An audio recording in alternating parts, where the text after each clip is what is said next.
Krajem 80-ih godina prošloga stoljeća, pred narodom željnim slobode raspadaju se anakroni totalitarni komunistički režimi istočne Europe. Od Čaušeskove Rumunjske do Poljske, od Berlinskog zida do Sovjetskog saveza. Duboke krvave tragove i na desetke milijuna pogubljenih su iza sebe ostavili ti komunistički režimi. Ni komunistička Jugoslavija se ne uspijeva oduprijeti duhu slobode. Njezino oktroirano komunističko vodstvo bezuspješno pokušava očuvati zloćudni režim utemeljen na velikosrpskoj hegemoniji. Memorandum Srpske akademije nauka i umetnosti SANU također odustaje od Jugoslavije te kreće u operacionalizaciju projekta Velike Srbije.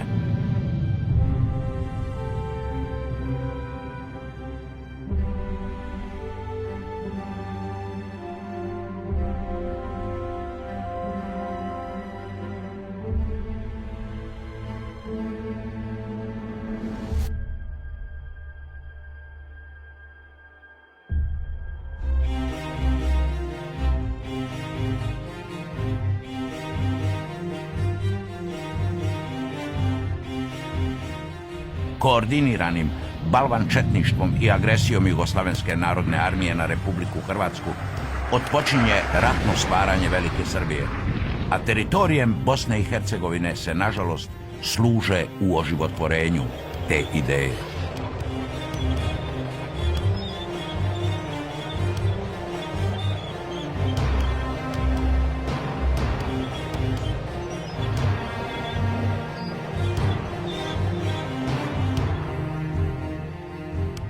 Tijekom 1991. i početkom 1992. takozvana Jugoslavenska narodna armija se povlači iz Slovenije i iz dijelova Republike Hrvatske u Bosnu i Hercegovinu. Gomilanje njihovih snaga je jasan znak da se ratno žarište prenosi na teritoriji Bosne i Hercegovine, a neki njezini dijelovi su već okupirani. Mnogi Hrvati iz Bosne i Hercegovine dragovoljno brane Hrvatsku jer shvaćaju da isti agresor i to u istome osvajačkome ratu dolazi u njihova sela i gradove.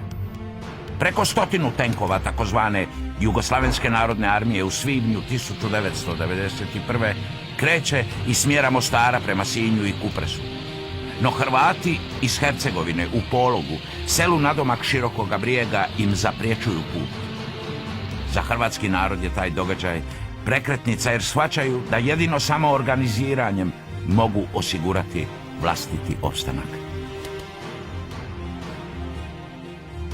Užički korpus iz Srbije te Titogradski korpus s rezervistima iz Crne Gore se preko Hercegovine, Mostara i doline Neretve želi spojiti sa Kninskim korpusom kako bi zajednički nastavili agresiju na hrvatski jug.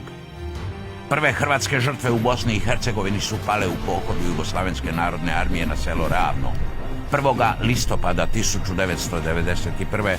kada je to selo do temelja razrušeno i spaljeno. Hrvatima je to dokaz da Jugoslavenska narodna armija provodi agresiju na Bosnu i Hercegovinu.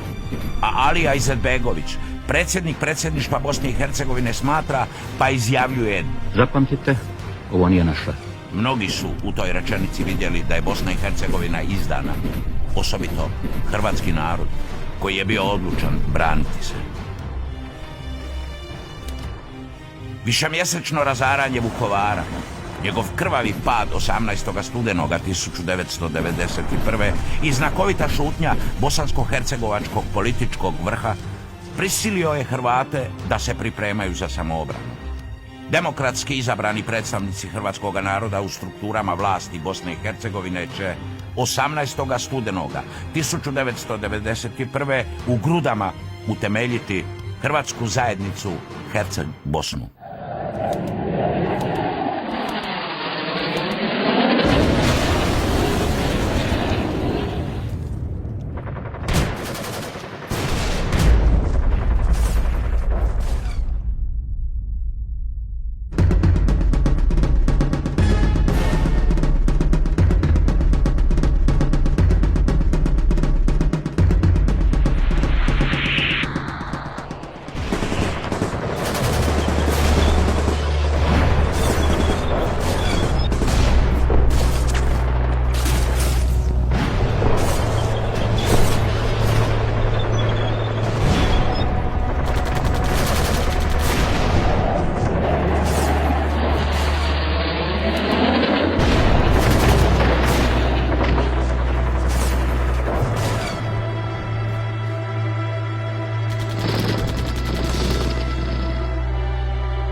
Hrvatske od srpskoga okupanta.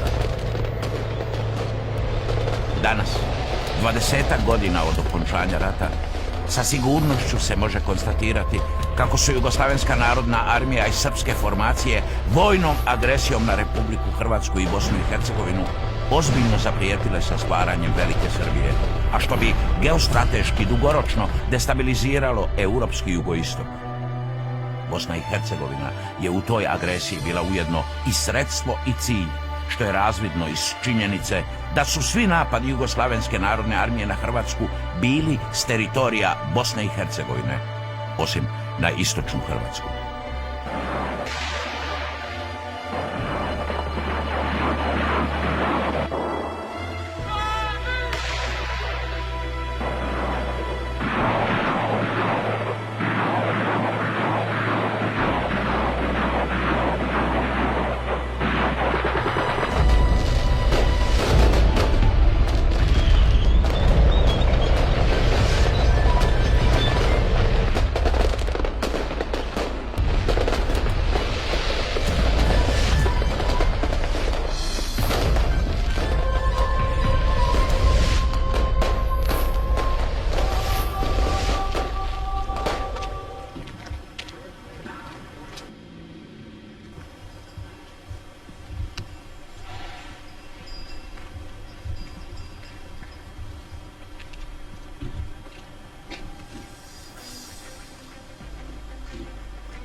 Gospodine ministre, postrojbe 2. gardijske brigade, specijalne policije, 1. hrvatskog gardijskog druga, postrojbe Ludvik Pavlović, 1. gardijske brigade, Gabran 2, 22. diverzantskog odreda, 81. gardijske bojne, izvršile zadatu zadaću, ovladale gradom Štipovo i oslobodile grad Jajce, ovladale s dominantnim objektima i stavili stanje pod kontrolu.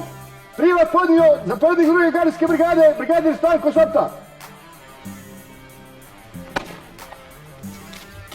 Washingtonski sporazum je stvorio preduvjete da se projekt Velike Srbije zaustavi. Partnerski odnosi sa Sjedinjenim Američkim Državama, a za koje je u najvećoj mjeri zaslužan Gojko Šušak, ministar obrane Republike Hrvatske, su bili dobrodošli za planiranje i provedbu operacija za oslobađanje Republike Hrvatske i dijelove Bosne i Hercegovine, te za deblokadu UNPA zone Bihać. Bez Hrvatskog vijeća obrane nije bilo moguće provesti te oslobodilačke operacije. Odnosno, izboriti slobodu hrvatskome narodu, obraniti i stvoriti samostalnu Bosnu i Hercegovinu, te neovisnu Republiku Hrvatsku.